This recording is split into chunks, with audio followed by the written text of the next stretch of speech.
Hey everyone! Tonight we're traveling way back, not just before phones, engines, or even wheels. We're rewinding 2 million years. No lights, no words, no shoes. You open your eyes right on the edge of survival, naked, shivering and surrounded by sounds that don't feel safe. Huge insects hum in the thick air. Branches groan above like something about to fall. You are Homo habilis now, a fragile spark in the very first stages of human evolution. And let's be real, your chances of making it are slim. Before we start, take a second to like the video and subscribe if you actually enjoy this type of content. And while you're here, drop a comment. Where are you watching from and what time is it? Now, lower the lights, maybe switch on a fan for some background noise, and let's step into tonight's journey together. You wake on hard, packed dirt beneath an ancient savanna sky. The air feels cooler than expected, heavy with the scent of wet grass, damp bark, and a sour tang you can't name. The world is loud, birds calling, distant howls, chirping insects, and something grunting nearby. You're barefoot, hungry, and very much alone. Your body is small, barely over a meter tall. Long arms, narrow frame, and a skull missing the rounded dome of modern humans.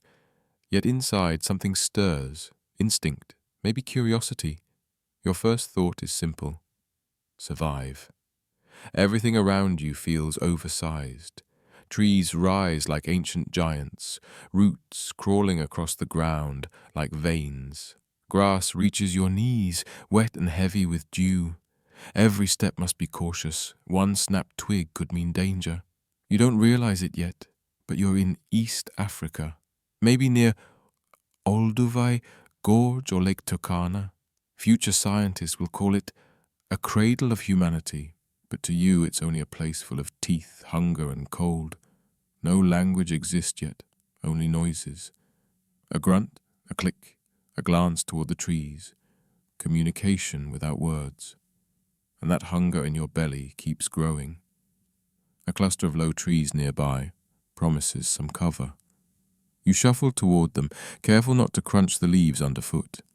Your hands are broad and strong, but your fingers lack the finesse of those who will come after you. Still, they grip, climb, carry.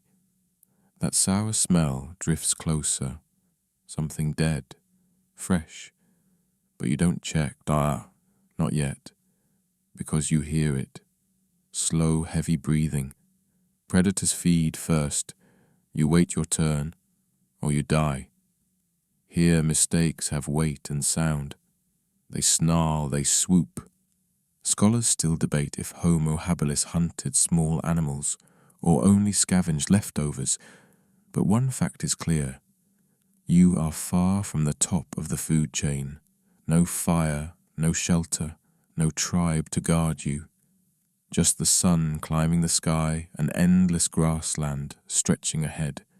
Your heart thuds against your ribs, not from thrill, but awareness. There's no boredom here, no reflection, only the daily fight to see the next sunrise. Still, something flickers, maybe light off a sharp stone, maybe the echo of footsteps nearby. You're not alone. Others are out there, living, watching. Do they feel the same mix of dread and wonder? Because this world is terrifying and breathtaking at the same time. Termite mounds rise like towers. Baboons scream and wrestle in the trees. Something heavy, maybe a hippo, rumbles through the brush. You crouch behind a rock, press your hand into the warm dust. You drag your finger through it, leaving a crude mark. It means nothing, but it's proof. You were here. Someday, your species will be called Homo habilis, handyman, for simple stone tools. But right now, you're not thinking about inventions. You're thinking about food, shelter, and escape. The wind shifts. The smell of death fades. Something sweeter drifts in. Maybe berries? Or maybe just imagination. You creep forward step by step, past rocks older than memory, past footprints too large to be yours, past bones scarred by teeth. This is life stripped to its core. No culture, no comfort, just survival. Keep moving, stay quiet, eat whenever you can. The sun climbs higher, bringing the heat. Your throat feels dry. You look up at the endless blue sky, vast, cold, uncaring. You are nothing here, a shadow with a pulse. Yet still you move forward, because in this forgotten chapter of humanity, existence itself is the only goal. To breathe, to walk, to endure. You don't have the teeth for this world. That hits you while chewing on a fibrous root, bark-like, gritty, bitter. Your jaw throbs, your molars, flat and worn down, grind endlessly but never soften the food. It's barely edible, but hunger doesn't care. Hunger only wants the emptiness filled.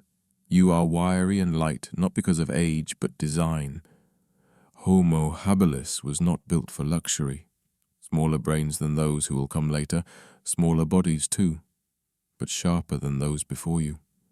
Special maybe, but not immune to starvation. A flash of red in the grass, a berry, or a trick of light. You creep closer, scanning for movement. Snakes love berry patches, so do predators. You pluck one, sniff, bite, spit. Too bitter may be toxic. No instructions exist here, just trial, error, and sometimes tragedy. Your teeth ache already. Roots, bark, fruit, all ground with soil and grit. Tiny rocks scrape your gums raw, blood mixing with every bite. No brushing, no flossing, only pain. But you chew anyway, because the alternative is worse. Fire doesn't belong to you yet. You've glimpsed it. Lightning striking grass, a tree glowing after a storm. Smoke choked you, heat forced you back. The warmth lured you, but the knowledge of creating it? That's still far away. For now, everything you eat is raw. No cooked meat, no boiled water, no warmth at night. Parasites twist your stomach with every meal. You dig into the dirt, pulling up a fat, pale grub. Disgusting, wriggling, but edible. You bite. It squirms, then crunches. High in protein, future scientists will say. Gourmet, if deep fried. But to you, it's survival. You dig, scrape, crack pods, peel bark, chase insects. You never stop. Hunger drives every movement. You haven't felt full since you woke up. Shapes move in the distance, like you. Long arms, hunched frames. You watch them crush something under a stone, then pick it apart. Nuts, maybe snails. You edge closer, but keep your distance. Trust doesn't exist here. Get too close, and you risk a stone to the skull. Fights are quick, brutal, final. A scream, a thud, silence. One less mouth to feed, yet it's not always cruel. Sometimes scraps remain. A half fruit, a broken egg, a bone with marrow. If you're fast, you take it. Calories mean survival, and calories are everything. The sun blazes overhead now. Sweat blinds you. Dirt sticks to your skin. You wipe it away and keep moving. Food is all there is. Each action, every reach, dig, chew, whispers the same command. Keep going. Fun fact, Homo habilis probably ate termites using sticks as tools. Not a feast, but enough. You spot a mound shaped like a mud castle. You snap a twig, poke, wait, taste. It works. The flavor is earthy, bitter, alive. But it's protein, more than the roots you gnawed earlier. You sit by the mound, chewing slowly, insects crawling across your tongue, too tired to care. Behind you, something stirs in the grass. You freeze. Part of you wants to run. Part of you stays still, heart pounding, twig in your mouth, waiting. The sound drifts away. Maybe it was nothing. Or maybe it was a predator that thought twice. You exhale slowly and take another bite. In this place, there's no such thing as a calm meal, only ones that are slightly less dangerous. Because here, even eating can kill you. You're freezing, not the cozy kind of cold, like touching a tiled floor at night or sticking your foot outside a blanket. Number. This cold slides deep into your bones and lingers there. It makes your joints ache like you've lived 100 years, even though your body has only survived 8 or 9. Curled beneath a thin cover of tree leaves, your shape bent like a question mark, you tremble. No fire, no furs, just the creeping chill of a world that hasn't decided what season it wants to be. You are brushing against the edge of an ice age. The climate flips unpredictably, like a child flicking a light switch. One decade the land is lush and green. The next, frost crawls from mountain tops into valleys, freezing rivers into mirrors. And your body wasn't made for this. Scholars debate whether Homo habilis endured glaciers or mostly stayed near the equator, but even there, nights cut like knives. Your only shelter? The curve of a fig tree trunk and scratchy leaves. Your skin, patchily covered in hair, does little to keep warmth in. You squeeze your hands under your arms, trapping what little heat you can. It's not enough. Every night you curl tighter, trying to breathe deep and slow so your own breath warms the air around your face. But your body knows the truth. It craves fire, shelter, safety. The wind doesn't soothe. It howls through the branches like mocking laughter. You cling to the trunk, bark scratching your back, hoping you won't slip from your perch. Sleeping in trees keeps you safer than the ground, but only barely. Branches shift, birds shriek, and sometimes something climbs, something quiet. Your stomach growls again. It rarely stops. Hunger and cold, your oldest companions. You wonder what true warmth would feel like. A steady fire, a soft pelt, even moss that isn't frozen stiff. But comfort is just a story here. When dawn creeps over the horizon, you don't rise because you're rested. You rise because you're still alive. That alone is victory. Limbs heavy, fingers stiff, your breath hangs in the air like pale smoke. It looks wrong, like your soul leaving your body. You blink it away and climb down, your feet numb. Food is the only thought that drives you forward. But the land has shifted. Grass has dried into brittle straw, shrubs droop lifeless.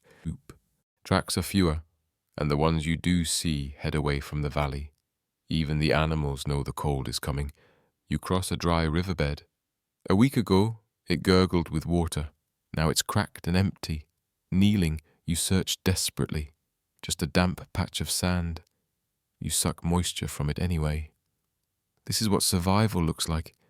You keep moving. Trees grow sparse, wind sharper. Tiny flakes of snow speckle the grass. Beautiful, but deadly. Snow means no roots, no insects, no lingering animals. You scrape slimy moss from a rock and chew it. It tastes like failure, but it fills your mouth. Here's a grim fact. Some early humans may have eaten feces to survive famine, yours or another's. Dignity doesn't matter when your choices are maybe die or eat what you find. Your joints creak as you walk. The air is too clean, too empty. Then you see tracks, hooves, heavy, broad. A herd, maybe. That means food, or danger, or both. Heart racing, you follow. Cresting a hill, you spot them. Giant herbivores huddled by stone. Their breath fogs the air. They haven't noticed you. You inch closer, not to hunt, but to watch, to learn. If one falls, maybe you can scavenge. Hope keeps you moving. You crouch behind a rock, shivering. Then a sound, a low growl, like thunder trapped under earth. It rises, then fades. Your body locks tight. That's no wind. That's a predator. The soil bears prints, paws as wide as your head, fresh and still warm. A sabre-toothed cat. It moves like fog and kills like lightning. You slink into the undergrowth, heart hammering. Every leaf brushes your skin like it's betraying you. The air reeks of musk and iron. You wedge yourself under a thorny shrub and freeze. Stillness is survival. Historians debate whether your kind had alarm calls. Maybe not words, but instinct tells you. Something stalks. Something waits. Different fears bloom in your belly. Time passes. Shadows shift. Slowly you creep toward a creek bed. You've seen this before, companions dragged into grass without a sound. One moment here, the next gone. Bones litter the ground. A ribcage torn wide, a femur cracked. Something huge fed here. You crouch, using a stone flake to pry at marrow. The crack echoes too loudly. You freeze, rustle. Branches move. Panic drives you up a tree, scraping skin, clutching bark. Below, golden eyes gleam. Muscles ripple under striped fur. The cat noses your abandoned bone, licking the marrow you couldn't take. You stay frozen. It prefers soft kills, throats, bellies, not bone. Lucky for its teeth, unlucky for you if it finds you. It fades into the brush, vanishing like mist. Still, you stay in the branches. Trees are your only refuge. From here you can see farther, plan escape, maybe rest, but not safely. Other predators roam. Hyenas, giant, brutal, jaws strong enough to crack your skull. They rarely target you unless you're weak or alone, but if they do, they laugh while they kill. You've heard it. Dozens of voices cackling in the dark. You gripped a branch so hard your palms bled until morning. Even rivers aren't safe. Beneath, crocodiles wait, motionless until you stoop to drink. Then you're gone. One splash, and nothing remains but memory. So you move like a shadow, drinking from leaves, sleeping with one foot braced, one eye half open. Everything bigger, faster, stronger is hungry. And you're just available. Hunger gnaws at you constantly. You don't remember what full feels like. Every morning starts with the same thought. What can I eat that won't kill me first? Today the roots are bitter. Bugs burrowed too deep. The last carcass was picked clean days ago. Still you wander. You're not a hunter, not strong, not fast. You are a scavenger. Sharp rocks, patience and desperation, that's what you carry. You follow signs, vultures circling, blood on the wind. Your gut twists with hope and dread. Finally you find it, a wildebeest, torn open, still warm, no predators nearby. Yet you kneel, stone flake in hand. Slice, tear, meat pulls free, chewy, metallic, life itself. You eat fast, guilty, alert. But soon, a sound, crunching steps, eyes glowing in the grass, hyenas, watching, waiting. You hiss, wave, snarl. They laugh, they advance. You retreat, clutching one strip of meat, enough to last 2 days, if you're lucky. That's how it goes. Fossils tell the story, tool marks carved beside predator teeth. You weren't first to the kill. You were next. Always next. Still, you've learned. You track vultures, you watch lions, you wait for predators to grow lazy, then steal scraps, a gamble every time. Today, you survived. Tomorrow, who knows? You chew the tough meat slowly, savoring. Your teeth ache. Infection could kill you. But today, you won. Later, voices, not predators. Humans, your kind. Or close enough. Grunts, footsteps, 4, maybe 5. One limps, one carries bones. A group, not always safer, but different dangers. They gather in a clearing, making tools. You follow. Distant. They gather in a clearing, making tools. One notices you. A glance, a gesture. You step forward, hands open, dropping your root. They tolerate you.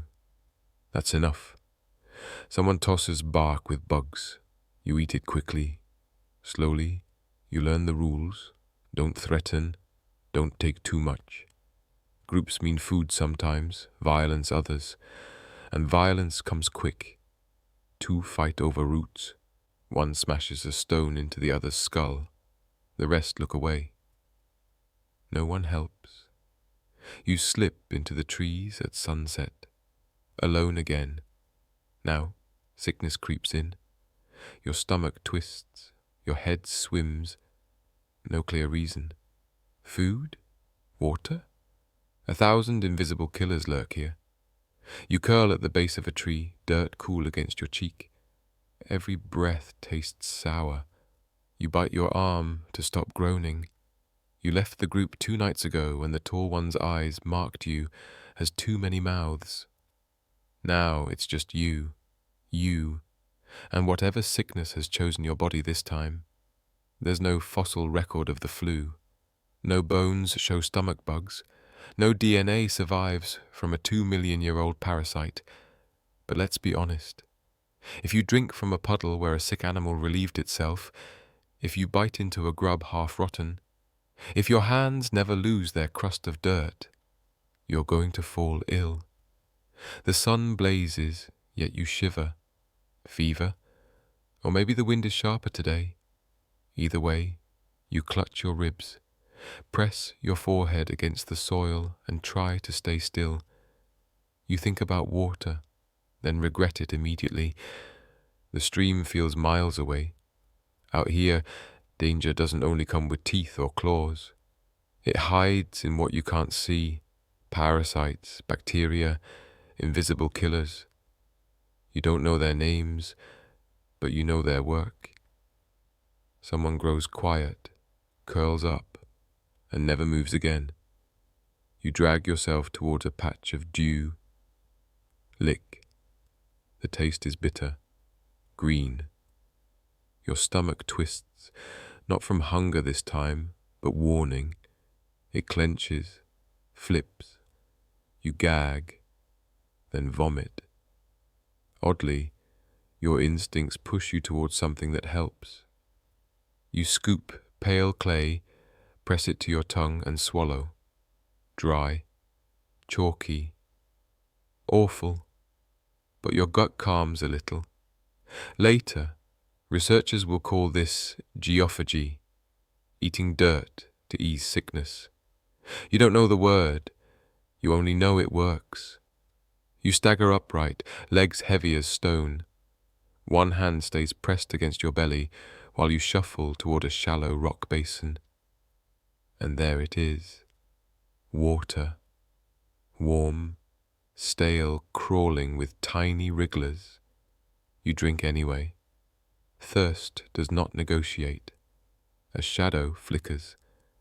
A monkey eyes you, screeches, and hurls a fig. It misses. You grunt back, too exhausted to care. When it leaps away, you almost envy its tail, its energy. You collapse against a rock, spine warmed by the sun. Above, clouds drift soft and pink. Someday, far beyond those clouds, people will invent microscopes and medicine. But for you, there's only instinct. Avoid the wrong smells. Stay away from festering wounds. Hope the fever breaks. Morning comes. You're not healed, but you're still breathing. Your belly has stopped twisting. Your legs shake, but they hold. You drink frog-flavored water without gagging. Another invisible battle survived. But exhaustion runs deeper now. It's not just sore muscles, it's in your bones, ancient and heavy. You've been trailing herds for days, scavenging roots, gnawing bitter stems. The land dries, cracks. Plants arm themselves with spines, even the wind stings. You crouch beneath a dying tree. The thought hits you. What if you didn't have to move anymore? Just a whisper of an idea. But your body remembers. Where water pools longest, plants grow strongest. Maybe, just maybe, food could stay put if you did. That flicker of thought is history's spark. No one can mark the exact moment, but at some point, wandering hunters decided to linger. Seeds clung to hair, scattered with waste, sprouted near camp. Accidental farming was born. You pocket seeds without knowing why. A habit, a hunch. Days pass. You notice roots regrow where you pulled them. You grind dry kernels between stones, chew the gritty paste. Your teeth throb. Your diet shrinks. Less variety, more starch. You grow weaker in some ways, but your group grows stronger in numbers. Staying put changes everything. Tools accumulate, food piles up, people pile up, and with them, sickness piles up too. Living close means sharing water, sharing scraps, sharing every cough. Illnesses thrive, populations boom, lifespans don't. Competition flares, this patch of dirt, that bend in the river. Suddenly mine becomes a thought without a word. Jealousy grows alongside barley. Ownership sprouts as fast as seeds. Your kind invents home, not a house yet, not even a hut, just a patch you defend with clenched fists and sharp stones. And eventually huts come, dozens of them, smoke rising, voices shouting. You stumble into one of the first proto-cities, mud walls, straw roofs, smoke pits. It stinks. Children wail, elders groan, everyone coughs. Waste and water mingle. Disease spreads faster here than predators ever did. Still, you stay, because walls, even filthy ones, are safer than branches, because food piles higher here than it does alone in the scrubland. You accept mold-hard bread from a stranger, chew sand with grain, drink water thick with algae. You gag, then sip again. Germ theory is 2 million years away. For now, survival just means drinking and hoping. Around you, specialization grows. One woman pounds grain until her arms swell. Another gathers wood. Another scales fish. Everyone stinks, but some try to mask it. Crushed herbs, ash smeared with oil, early perfume, or desperate camouflage. Welcome to the Bronze Age. Tools shine brighter, trade spreads wider, settlements grow denser. But the smell, the sickness, the aching teeth and backs, that's what daily life feels like. Progress isn't clean. It's muddy, loud and crowded. You tug your coarse wrap tighter, scratching your skin. It smells like the river, or someone else's river wrap. Soap does not exist. Ash, sand, water. That's all you have. You breathe shallow, stare across the huts and realize something. You've stopped running. And in a world where predators still prowl, diseases still linger, and neighbors grip their stones a little too tightly, that choice is both a miracle and a gamble. You're standing at the edge of what people here generously call a river. Really, it's more of a muddy puddle that pretends to be useful. Every attempt to wash is a gamble. freeze your bones, get bitten by something sharp-toothed, or accidentally end up scrubbing down next to a cow with zero patience for sharing space. You try crushing leaves and rubbing them across your skin. It hides the stench for a heartbeat, but now you just smell like sweaty person plus compost. In some ancient cultures, they went further, balancing cones of animal fat on their heads that melted slowly, releasing perfume. Imagine it. Hot, sticky, mosquito-ridden, and the solution is beef grease on your scalp. Brilliant! Through the village, narrow trails snake between crooked huts and makeshift lean-tos. Smoke from hearth fires drifts lazily. Children shriek. A man sneezes straight onto his arm, wipes it across his tunic, then keeps hammering copper. Hygiene here is more ritual than reality. Baths are for festivals, funerals, or when someone important insists. Not because you're dirty. You're always dirty. You crouch by a cloudy stream and rinse your hands. Next to you, a woman cracks open a shell, scoops out something slimy and smears it under her arms. You stare. She grunts. You grunt back. She offers some. The goo reeks of sour milk mixed with crushed mint. You dab it on your neck. Congratulations. You smell like someone tried and failed to fix you. At the village centre, a group gathers around a stack of dried dung, burning it not for warmth but for the smoke. Keeps bugs away, they claim. You sit in the haze, eyes watering, throat raw, unsure if it helps. Historians still argue about these old bug-repelling tricks, dung fires, herbs, oils.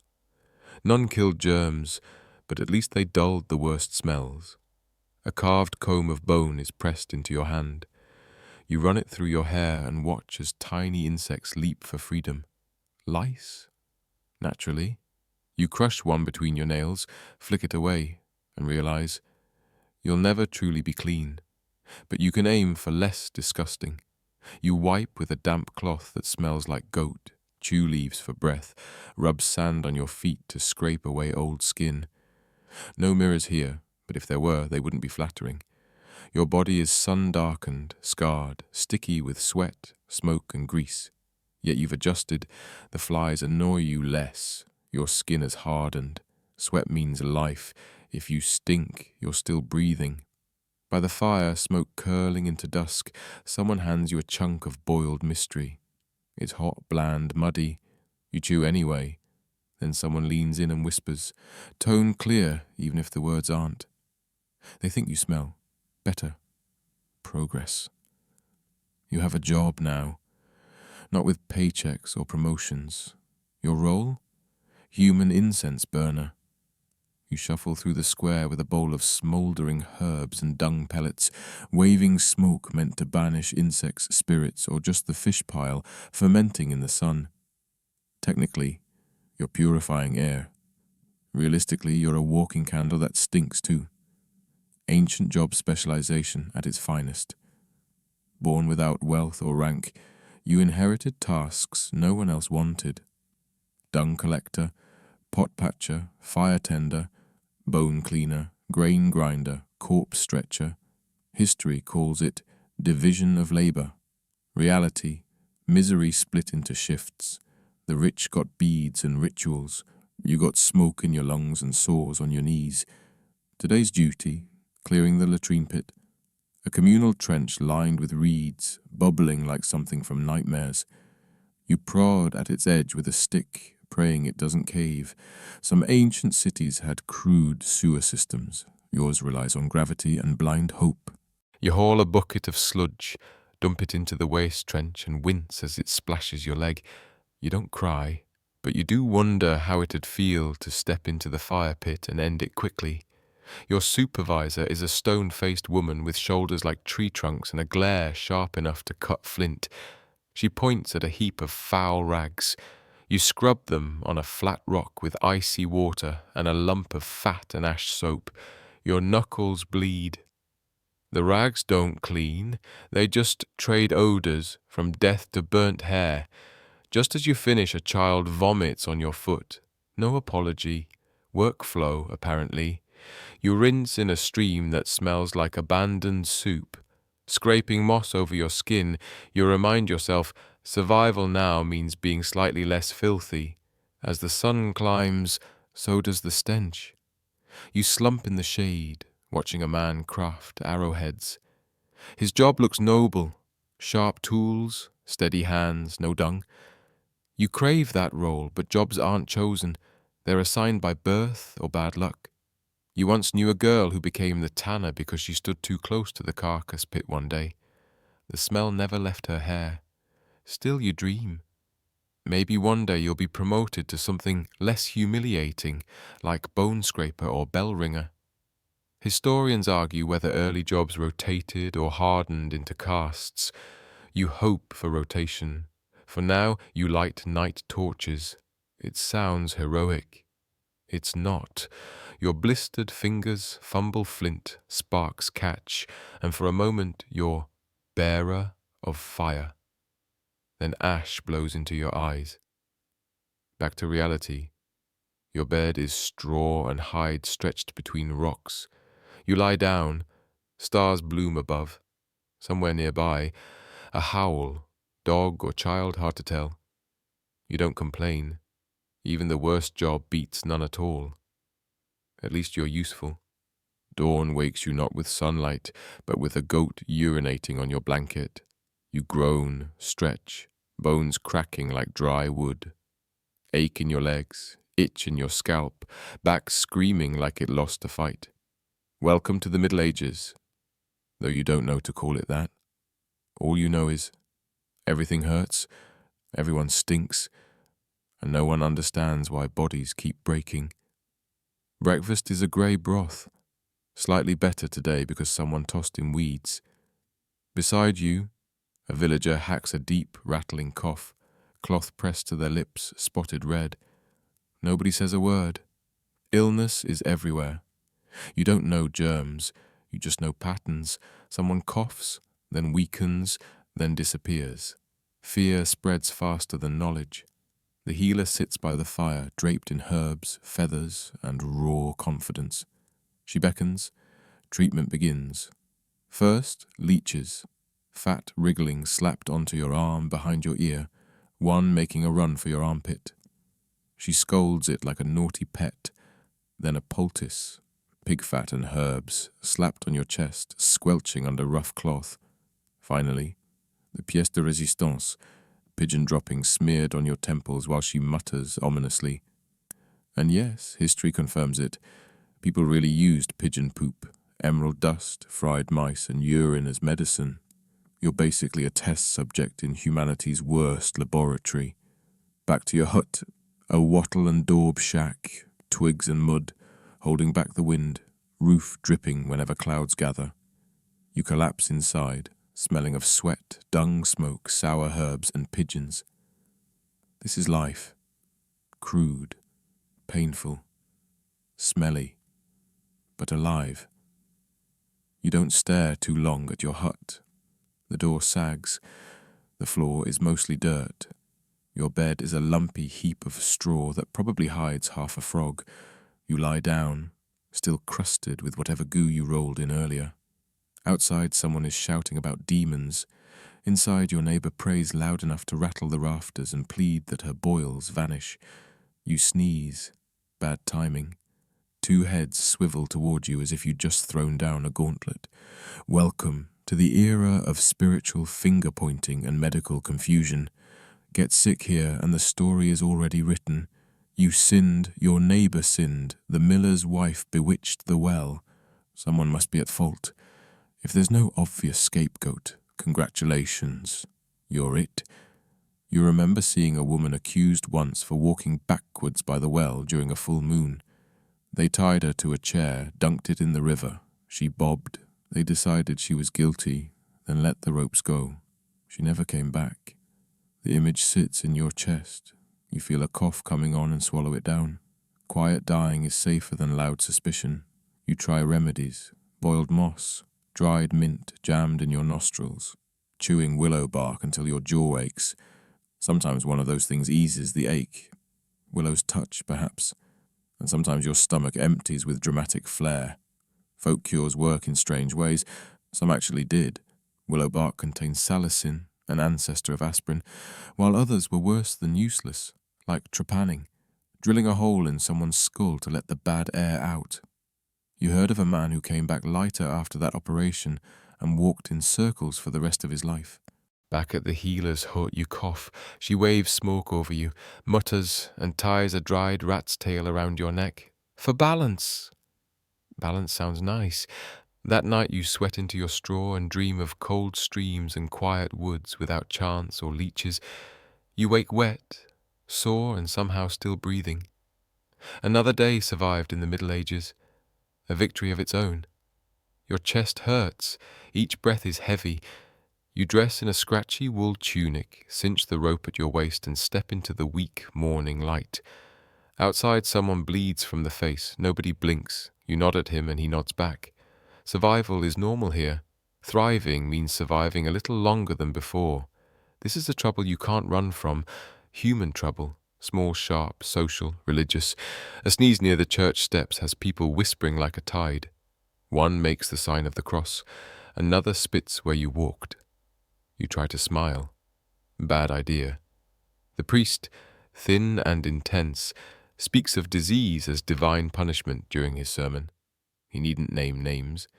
People already know who to look at. Quirky fact. Ordeals were still practiced. Carry a hot iron. Grab a red-hot bar. If your wounds healed clean, God had spoken. If not, well. You keep your head down. You go to church. Murmur along in Latin you barely follow and avoid the herb woman's hut, because helpers can become suspects. Once you gave honey and crushed mint to a sick child, and it eased the cough. Now they call the herb a whisper leaf, and wonder if you did something darker. You stop offering help. Then someone leaves a small pouch at your door, a dead mouse, a feather, a few hairs, an accusation. They think you cursed the harvest, the sleep of the town, the sudden sicknesses. You want to shout you're just unlucky, poor, tired, but accusations stick like old sap.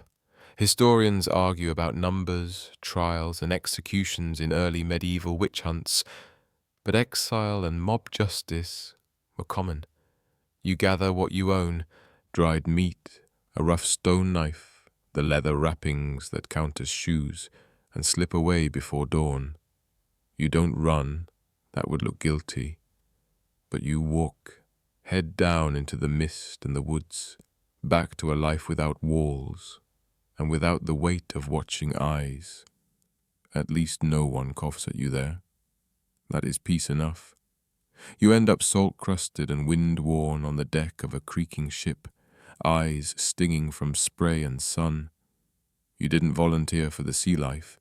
You were pressed into a wooden boat that smells of tar, fish, and old rope. The navigator seems confident, but he throws up into the communal bucket more than once. The bucket is also soup bowl. Romance is not on this voyage. Your sleeping place is barrels and coils of rope. You're expected to pull lines, bail bilges, carry water, and not fall overboard. The crew is a ragged mix, fresh-faced kids, battered veterans, a man who talks to his boots. You learn the small cruelties of ship life quickly. Stale biscuits, damp bedding, endless rats. Slowly your gums bleed. At first a little, then more. When you bite a hard, stale biscuit, a fragment of tooth comes away in your mouth. You spit it over the rail and pretend it's nothing. You didn't know the word scurvy, but your body does. Later historians will blame lack of vitamin C for bleeding gum, tooth loss, muscle pain, and death aboard long voyages. You chew bits of sailcloth soaked in seawater and taste only salt and mildew. A shipmate suggests chewing rope to quiet the hunger. He's missing 3 fingers and says it helped him. You try it. At night, you stare up at unblinking stars and listen to the slow breathing of the sea. Questions about destination are useless. If the wind holds, is the only plan, and the wind never holds. Days stuck in doldrums stretch hot and motionless. The barrels of water grow foul. One holds something floating that refuses to be identified. You drink anyway. Thirst doesn't bargain. A man falls ill, fever, retching, then stillness. The captain wraps him, ties a stone to his feet and drops him into the deep with a brief prayer. The splash is small, the silence is tremendous. You scrub the deck with vinegar and sea water because someone said it helps. Old sailors whisper about lemons as miracles. Sometimes, voyagers stumble upon citrus cargo and lives change. Not yours. You have hard tack, dried fish, mould, and a creeping despair. Insect bites fester into sores. One of yours starts to ooze. A shipmate rinses a strip of cloth in rum, spits on it, and wraps your wound. It stings and you thank him. Then the storm hits. You're below deck when the first gust slams the mast. Within minutes the world is a chaos of water and wind. Rain slashes. The ship lifts like a toy. Sails snap. Lightning stabs the sky. Men scream. The ship rolls and spins and you think this is the end.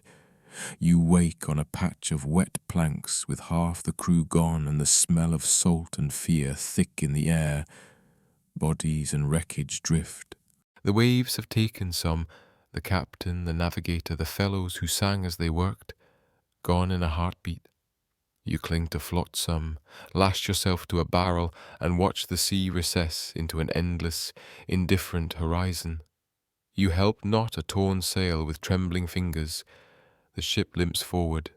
You drink from a cracked gourd and keep your mouth shut for 2 days. Then the wind shifts. The vessel groans, the horizon changes, and one morning you see it. Land. At first, a trick of clouds, then green, then smoke, then people. You want to weep, but instead you retch sea water and stagger forward on legs that forgot how to walk. You're thinner. Your breath smells of rot. Your hair is matted, your skin burned raw. 3 teeth are gone. Rats crawl over you at night and you don't bother swatting them anymore. But you survived. Barely. No one cheers when you step onto the beach. No one claps. You just keep moving, bones creaking, skin stinging. You don't speak the language, don't care to. Solid ground is under your feet, and that is enough. The sound wakes you, hammer blows, relentless and metallic. These are not blacksmith's taps, but the pounding of industry. Endless, hot, merciless. The clang rattles your ribs until silence feels like something you only imagined. The air burns with coal smoke and ash, metal shavings, soot ground into every surface. You've stumbled into the Industrial Revolution, and it does not forgive. You don't know much about revolutions, but this one is built from work, not speeches. The city around you is brick and chimneys, gears and factories. Smoke pours from everything. Men bark orders, never smiles. Your place in it, factory hand. The pay is starvation's edge, the hours all of them. The factory bell owns you now. When it rings, you move. When it stops, you collapse. Inside, the floor slicks with oil, sweat, and spilled dye. The walls drip. Windows, if they exist, are painted shut with soot. Machines grind and roar like beasts, jaws snapping, gears chewing. They don't care if you're too slow. You've already lost a thumbnail. The man beside you is missing half his hand. He never mentions it. Nobody does. Everyone just keeps working. Quirky fact, in the 18th and 19th centuries, children as young as 5 were stuffed into textile mills and coal pits. You're lucky. Your lungs have at least grown strong enough to choke slower. Your station is a loom or a press or something with teeth that turns cotton into thread. You don't ask, you just feed it. You try to keep your hands away. You don't always succeed. Blisters bloom across your palms. Your spine aches from hunching. You limp constantly. Still the overseer yells, "Faster!" and you nod. because the alternative is worse. No meals here, just a bucket of water, a bench for 5 minutes, and your own crust of bread in the alley if you're careful to save half. Breaks are coughing contests. Every throat here burns black with coal dust. Doctors call it black lung, like it's a joke. The joke is on you. Once you tied a damp rag over your face to strain the soot, it worked for 10 minutes, then grew mold and poisoned you worse. The noise never ends. Even in silence, your ears still ring with phantom grinding. You dream of gears chewing your arms, wake screaming, then laugh bitter when you realize you're still whole this time. Home is a cot in a room with 5 strangers.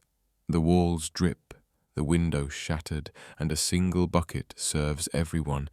The man beside you grinds his teeth like a saw. Another sobs through the night. Nobody comments. Words waste breath. Historians will one day praise the productivity of this era, marvel at power looms, spinning jennies and steam engines.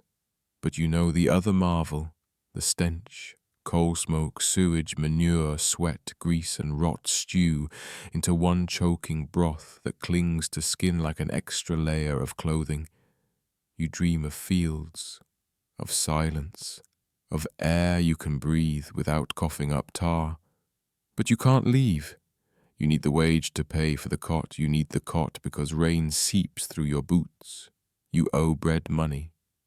Your sister hacks her lungs away in a matchstick shop. You're not building the future. You're just buying tomorrow. The street outside is permanently wet. Not from rain, from waste thrown from windows, from leaking pipes, from filth ground into cobbles. Rats swarm. You once saw a man collapse face first in it. Nobody helped him. Neither did you. You kept walking, because late workers lose pay, and lost pay means lost bed, and lost bed means gone. You climb factory stairs again, nod at hollow-eyed co-workers. No one smiles, no one jokes. There isn't time. Machines roar awake, you feed them, carefully.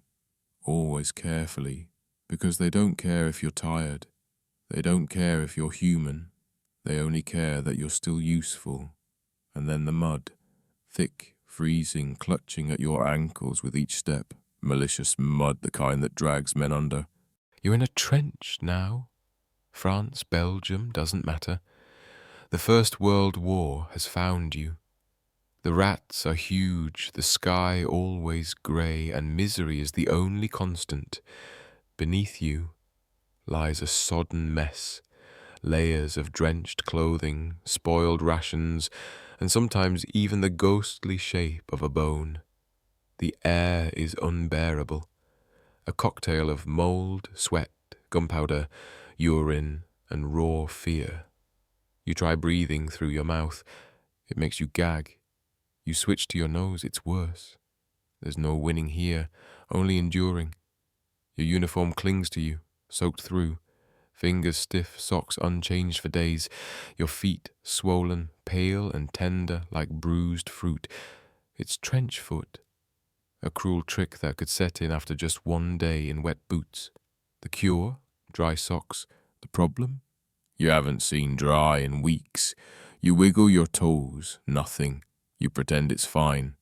Behind you, a soldier hums an off-key tune about home. You force yourself not to listen. Home feels imaginary now. What did it even smell like? Certainly not mud. A sharp command cuts through the haze. The sergeant barks, and you lift your gear. Too heavy, too drenched. Your hands can barely grip the rifle. Has it been days since you last fired? Hours?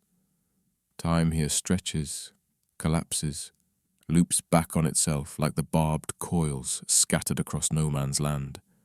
The ground trembles. Artillery, first distant, then closer. You flinch, but you don't duck. No one ducks anymore. You just hope your name isn't written on the next shell. Historians still argue about trench life, how often rotations happened, whether officers suffered less, whether soldiers ever truly slept. You know the truth. Sleep comes in shards, snatched between coughs, curses, or the squeak of a rat. You once watched a man stand too fast, only to vanish in a burst of mud and bone. No scream, just gone. You didn't ask his name. Safer not to. Meals arrive in tins, slimy, cold, sometimes crawling. You eat anyway. Taste doesn't exist here, only texture. Water sloshes in rusty canteens. You sip cautiously, praying it doesn't turn your stomach. But the hardest part isn't the food or the cold or the filth. It's the waiting for orders, for dawn, for the whistle that means over the top. When it comes, you'll climb. You'll stumble over the lip, knees shaking, heart clawing for escape. Into fog and chaos, you won't fire. You'll just run, trip, crawl, and hope death chooses someone else. Last time you made it back. Most didn't. You don't speak of that. A letter arrived last week, smudged with dirt. You read it every night, though the ink is fading. Someone misses you. Do you miss them back? You're not sure. Feeling is dangerous here. Hope is dangerous. You think in hours, in rations, in inches of dry ground. And in socks. Always socks. The man beside you snores. Inside his coat, a photograph, blurry smiles, maybe family, maybe gone. You never asked. He never offered. A rat scurries past. You swipe at it. It doesn't care. Nothing does. Not the weather, not the officers, not the universe. Supplies arrive now and then, sometimes chocolate, usually just paper. Everything becomes trade. Letters for cigarettes, gloves for beans. A dry match is gold. A spare bootlace, currency. A moment of silence, priceless. The officer walks past without a word, scanning faces for weakness. You keep your eyes down. Never volunteer. Never stand out. A shell slams nearby. The trench shudders. Helmets rattle. Shouts ring out, then fade back to silence. You sink lower, as though the earth itself could swallow you whole. For a heartbeat, you close your eyes. You dream of grass, clean air, quiet skies. Then mud fills your mouth, a fly buzzes in your ear, and you whisper, I'm still here. Somehow that's victory. And then everything changes. You're in a supermarket. Fluorescent lights hum overhead.